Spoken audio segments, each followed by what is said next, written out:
خواتین و حضرات، دیویوں اور سجنوں،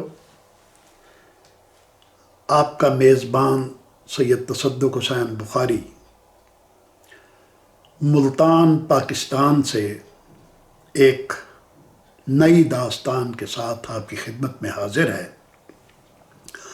جیسا کہ آپ کو معلوم ہے کہ میں آج کل عشق و محبت کی قدیم داستانیں، لوک داستانیں آپ کو سنا رہا ہوں۔ تو ہماری آج کی داستان کا نام ہے پیرامس اور تھسبے، اور یہ قدیم کلاسیکی کہانی ہے، بہت پرانی، ہزاروں سال پرانی، جسے گزشتہ صدیوں میں کئی مصنفین نے اپنے اپنے رنگ میں تحریر کیا ہے اور اپنے اپنے رنگ میں لکھنے کا اعزاز حاصل کیا ہے۔ یہ میسوپوٹامیہ یعنی عراق کے دو دیوانوں کی کہانی ہے جو شہر بابل میں ایک دوسرے کے پڑوس میں رہتے تھے۔ وہ بچپن سے ایک دوسرے کی چاہت میں غرق تھے، ایک دوسرے کی محبت میں ڈوبے ہوئے تھے۔ جب دونوں جوان ہوئے تو پیرامس ایک شکیل اور وجیح نوجوان بن گیا، اور تھسبے پریوں کی طرح حسین و جمیل اور شہزادیوں کی طرح گل اندام حسینہ کے روپ میں ڈھل گئی۔ دونوں ایک دوسرے کو دیوانہ وار چاہتے تھے، مگر دونوں کے گھروں کی کو ایک فصیل نما دیوار جدا کرتی تھی، یعنی دونوں کے گھروں کے درمیان ایک نہایت پختہ فصیل نما دیوار یعنی بڑی اونچی دیوار تھی، اور وہ دونوں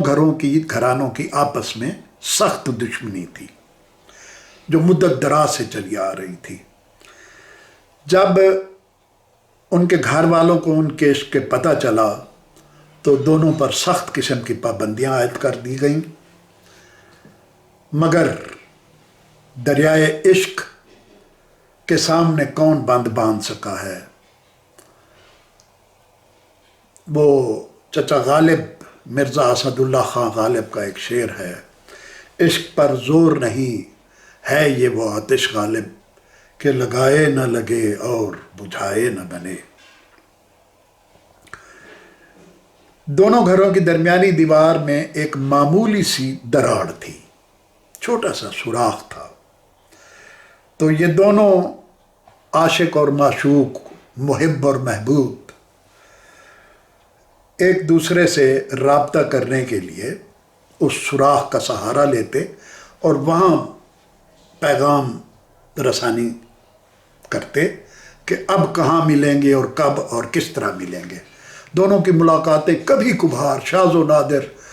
جب کبھی دونوں کے گھروں والے کسی موقع پر ادھر ادھر ہوتے یا تقریبات میں شرکت کرنے جاتے تو دونوں بہانہ بنا کر کوئی نہ کوئی سبیل نکال لیتے ملنے کی، تو وہ ایک دوسرے سے اس دیوار کے سوراخ کے ذریعے رابطہ کرتے تھے۔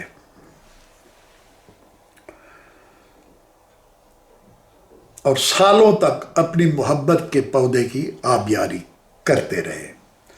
جب انہوں نے دیکھا کہ ان کے گھر والے کسی بھی طرح ان کی محبت اور ان کی شادی پر رضامند نہیں، تو دونوں نے فیصلہ کیا کہ وہ گھر سے بھاگ کر کہیں چلے جائیں، دور دراز کے کسی ملک میں یا کسی علاقے میں، اور وہاں جا کر شادی کر لیں۔ تفصیلات طے کرنے کے لیے ملاقات کا وقت اور جگہ کا تعین کیا انہوں نے اس سوراخ کی مدد سے، اور اگلی صبح کاذب کے وقت وہ شاہ نینوس کے مزار کے پاس ملبری یعنی شہتوت کے درخت کے نیچے ملنے کا ارادہ کر کے سو گئے، یعنی انہوں نے طے کیا کہ وہ اگلی صبح کاذب کے وقت منہ اندھیرے وہ شاہ نینوا، جس کا نام نینوس تھا، کے مزار کے پاس ملبری کے درخت کے نیچے ملاقات کریں گے۔ اگلی صبح جب سب گھر والے سو رہے تھے اور ابھی صبح صادق نہیں ہوئی تھی، یعنی روشنی اجالا نہیں پھیلا تھا، ہلکا ہلکا اندھیرا تھا، تو تھسبے جو ہے وہ وہاں ملبری کے درخت کے پاس پہنچی تو پیرامس ابھی نہیں آیا تھا۔ اچانک تھسبے نے ایک شیر کو دیکھا جو مزار کے قریب ہی واقع ایک چشمے پر پانی پینے آ رہا تھا اور جس کے منہ پر تازہ تازہ خون لگا ہوا تھا۔ یکا یک وہ چیخی، شیر اس کی طرف متوجہ ہوا اور وہ بدحواس ہو کر بھاگ کھڑی ہوئی، اور بھاگتے بھاگتے اس کی وہ شال نیچے گر گئی جو اسے کبھی پیرامس نے تحفے میں دی تھی اور جسے اٹھانے کا اسے ہوش نہ رہا۔ اس اثناء میں پیرامس وہاں پہنچا تو اس نے دیکھا کہ ملبری کے درخت کے نیچے تھسبے کی پھٹی ہوئی شال دیکھی جسے شیر نے نوچ کھسوٹ کر تار تار کر دیا تھا اور اس پر سارا خون لگا ہوا تھا۔ پیرامس نے سمجھا کہ اس کی محبوبہ کو شیر نے پھاڑ کھایا ہے اور اس اٹھا کر اپنی غار میں لے گیا ہے۔ اس کی یعنی شال نے اسے اس غلط فہمی میں مبتلا کر دیا۔ اس امر کے لیے اس نے اپنی تاخیر کو ذمہ دار ٹھہرایا، یعنی وہ اپنے آپ کو ذمہ دار سمجھنے لگا، چونکہ مجھے آنے میں تاخیر ہو گئی ہے اس لیے شیر نے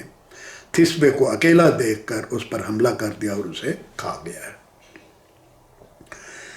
اپنی اس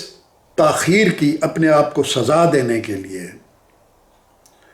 وہ اس قدر دل برداشتہ ہوا کہ اپنی تلوار نکالی اور تلوار پر خود کو گرا کر اس نے خودکشی کر لی اور اپنا خون ایک ہتھیلی میں لے کر ملبری کے درخت پر اچھال دیا۔ تب سے ملبری کے سفید شہتوتوں کا رنگ خون کی طرح سرخ ہوتا ہے۔ ادھر جب تھسبے کے حواس بحال ہوئے تو وہ پیرامس کو یہ بتانے کے لیے کہ کیا ہوا تھا واپس شاہ نینوا نینوس کے مزار پر آئی، اور یہ دیکھ کر اس کے ہوش اڑ گئے کہ پیرامس نے خودکشی کر لی ہے۔ اس نے زور زور سے آہ و بکا شروع کر دی۔ اس کی چیخیں سن کر دیوتاؤں کے دل کانپ اٹھے۔ اس نے پیرامس کی تلوار اس کے سینے سے نکالی اور اپنے سینے میں گھونپ کر اس کی لاش پر گر گئی۔ تو اس طرح دونوں کی محبت امر ہو گئی اور وہ انتقال کر گئے۔